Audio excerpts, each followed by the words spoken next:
Hey y'all, Becca here at Becca's by the Bay. I just have a few words I guess I want to say is like I have been watching this vegan movement for quite some time now, and it's so interesting how so many people are coming out right now saying that they're not vegan anymore because it's ruining their health, and I'm so thankful for that.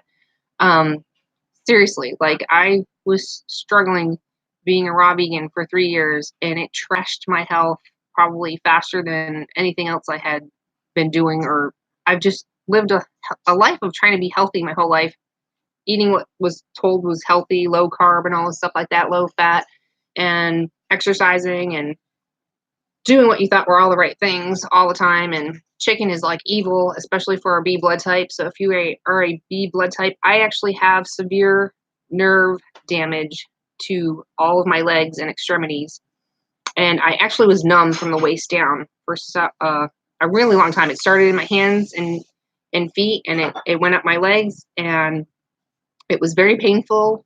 And now that I've switched back to eating more whole foods, free range eggs and bacon and beef and organic grass fed sour cream and organic grass fed milk and raw milk, I actually have feeling back in my hands and in my legs, which I haven't had for a very long time.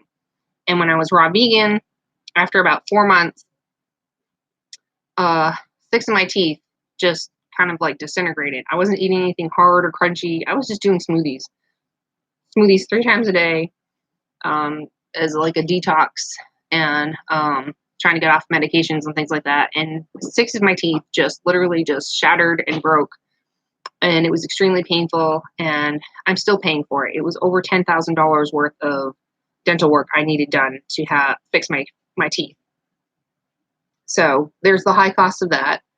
And I thought my medicines were expensive enough at over $1,000 plus a month, every month. We were going in the hole. It was terrible. So I needed to get off those medicines. I thought raw veganism was the way to heal myself because nothing else seemed to be working, and I didn't know what else to do. And the one thing that they offered me at MD Anderson was more radiation and surgery and chemicals, and I was like, no, I'm going to give this veganism thing a try, and I'm going to go straight raw vegan, and I'm going to detox, and I'm going to heal, and I'm just going to see the light, and I'm going to be so blessed and feel amazing. And it was hell. I'm going to straight up tell you it was hell on earth. I was on the toilet all the time, if I could get to the toilet. I was shitting myself and pissing myself like crazy because of the kidney disease that I had, and I still have. It's better, but so I have stage 1 kidney disease, which is called diabetes insipidus. It has nothing to do with your sugars. It has to do with your fluid intake and controlling my potassium and sodium levels and things like that. And so raw veganism actually really pushed too much fluids in on me, and I actually lost more of my potassiums and sodiums, and I ended up getting paralyzed. So that was an issue I had with that health problem. But I had thyroid tumors that they wanted to, fix and remove and things like that, and give me medication and radiation at MD Anderson. And I was like, no, I'm going to try this alternative stuff first and see how it goes. And man, I had tons of I have a seizure disorder anyway because of the car accidents I was in. My seizures got worse. I barely remember each day. I had hardly enough energy to even get up and make a smoothie during the day, and I was trying to do a recumbent bicycle with like little light weights and things like that when I could, and I couldn't leave the house. I needed to be next to the toilet pretty much all the time, 24/7. I was trying all kinds of different supplements that everyone kept saying that should help and things like that, and it seemed like every time I tried a supplement, you just needed another supplement and another supplement and another supplement. So obviously you're not getting all the nutrients you need. So even over the 3 years of trying to transition from just smoothies and juices into salads and raw vegan meals and things like that, I was not doing well on it. Could not control my seizures. It was pretty bad. I was shaking and having seizures probably every day. I don't remember all of it. It was really bad. And to the point where even though I thought I was getting enough calories, I was extremely skinny. I was 5 feet 10 inches and getting down to about 120 pounds, but I was very skeletal looking, and my doctors were like, this is not working. You need to eat eggs. You need to eat fish. So we put salmon and eggs back in my diet just to try to get some weight back on me. Um, it was scary. Like every night, I'm not kidding you. I just had trouble breathing. I felt very weak, and I felt like, yeah, when you're doing all fruit or all smoothies and stuff like that, you feel very like lightweight, and you feel like the detox is very freeing, and you feel very connected spiritually to the earth and the sky and your creator. And no, what that feeling was, that lightness was, I was dying. I was literally dying. I was thankful to wake up every morning. I prayed every night I'd wake up the next day because that's how scared I was doing this, and I had not a whole lot of support doing it. And it was scary. So there's so many people giving warnings out there right now about not going vegan, going back to eating real whole foods, and I mean real whole foods. This is what I'm eating for breakfast today. I am eating uncured bacon. I am eating grass-fed, free-range chicken eggs. There's some dandelion greens that we grow organically, non-GMO. That seems to be okay for me. Some red onions that we were growing, and I've got mushrooms in here, and grass-fed cheese with some organic grass-fed sour cream. I'd have an avocado with this, but I seem to be out, and that seems to hold me over for a really long time, and I feel really good, and I'm able to think clearer, having the fats back in my body. Like, that's what I've been craving for the past, once I got off of being raw vegan. That's all I crave. Something salty, something fatty, something that would get my brain running. Nuts, we're not doing it. Um, and I'm still having, it's been a year of trying to try keto and different things like that. And there's different things that I'm allergic to. So it's a struggle. And as far as trying to find out what foods I can have and do well on when I have more of certain foods that I probably shouldn't have. Like we had some juice boxes recently and things like that, because of the heat and traveling and stuff like that. It really threw me out of balance having any kind of sugar in my diet like that. I try to not have any sugar except for um, like this is my dandelion and cherry root with whole milk in it, and will add dates as a sweetener, or I will add a little bit of coconut sugar, and that does me better than drinking anything that has caffeine, or stimulants and things like that. So this is my faux. I have a video on that. This is my faux coffee, and this is what I drink every day.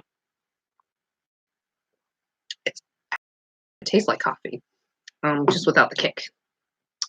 So I don't know. I just every now and then we watch these videos, Spurge, Daphne Reloaded, and stuff like that, and I'm super thankful to my husband for popping those videos on, and pushing meat back on me, because even though it hurt my stomach tremendously to try to transition back to eating regular food, I do better on it. I feel better. I have more energy. I can think clearer. So if I can get the inflammation and stuff under control with some different things that I've been trying out or here and there, this is the way to be eating. I mean, I look healthier, I look younger, I feel better. My joints don't hurt as much. That's the other thing. When you're raw vegan and you're doing this 80-10-10 low fat stuff, your joints, and I have fibromyalgia, I have all kinds of other, joint issues to begin with, but it's intensified, and the nerve damage was even like excruciatingly painful because there's nothing coating the myelin or the nerves. The You need healthy fats in your diet. So, and we cook everything usually outside on the fire or cast iron or stainless steel. We don't use any of that nonstick stuff.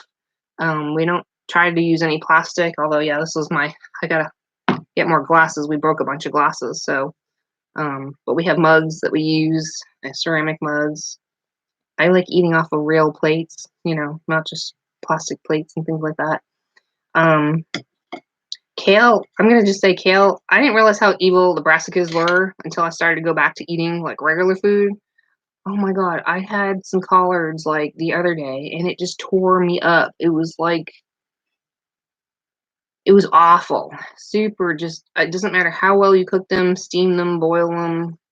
It still upset my stomach tremendously.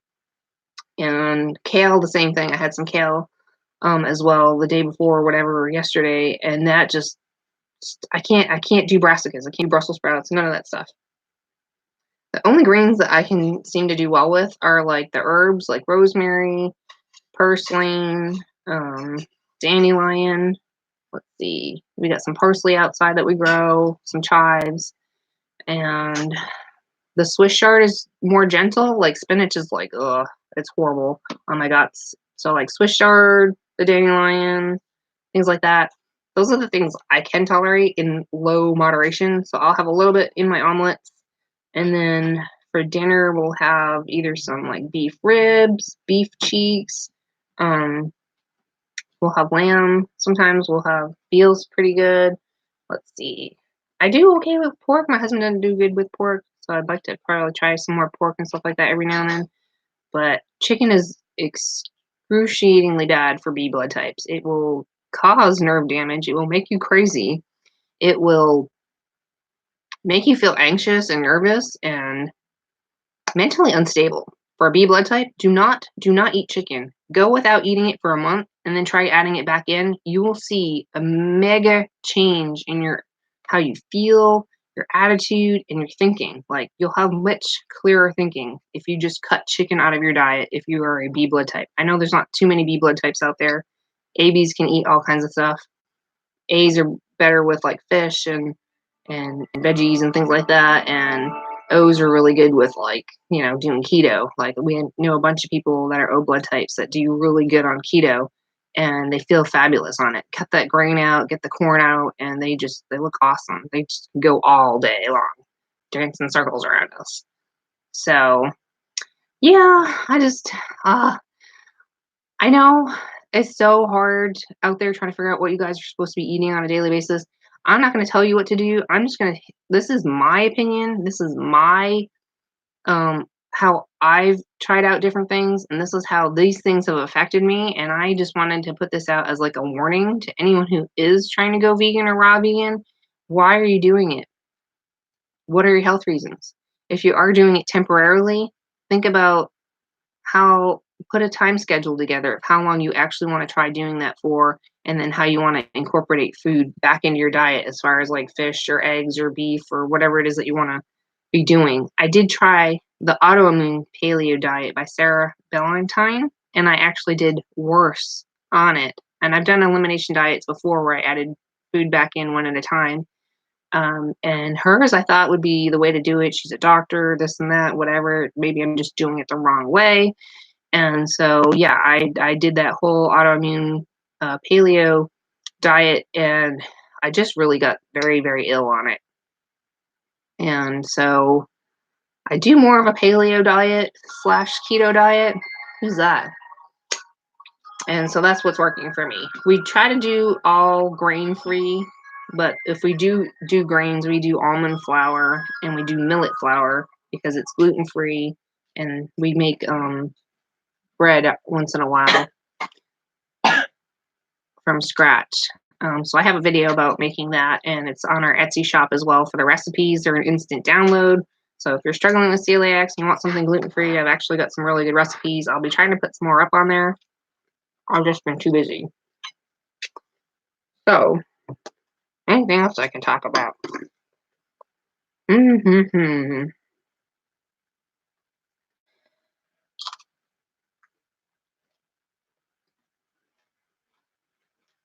My skin is so much softer, more hydrated, eating animal fats. I have less wrinkles, and yep, my skin was extremely dry all the time. I was always cold, and I don't feel cold anymore. I was always cold being raw vegan. I was freezing even in the summer because I didn't have enough fat in my diet, good fats to sustain me. What else? Just don't do it. Don't go raw vegan. Don't go vegan.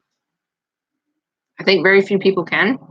I think it messes with people mentally over the long term.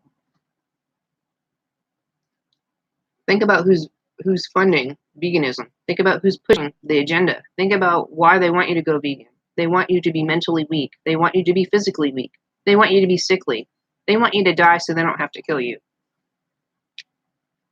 I'm just saying.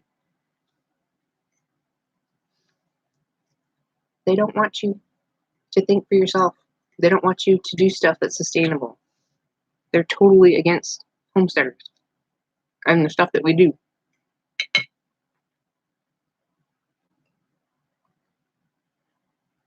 Why? Think about it. I guess that's it. If there's any questions or comments, hit me up. I'm happy to help somebody out if they want some help. But these are just my views, my opinions. This is what I've gone through, what I've experienced, and I'm just never going to do it again. I'm never going to go back to being raw vegan.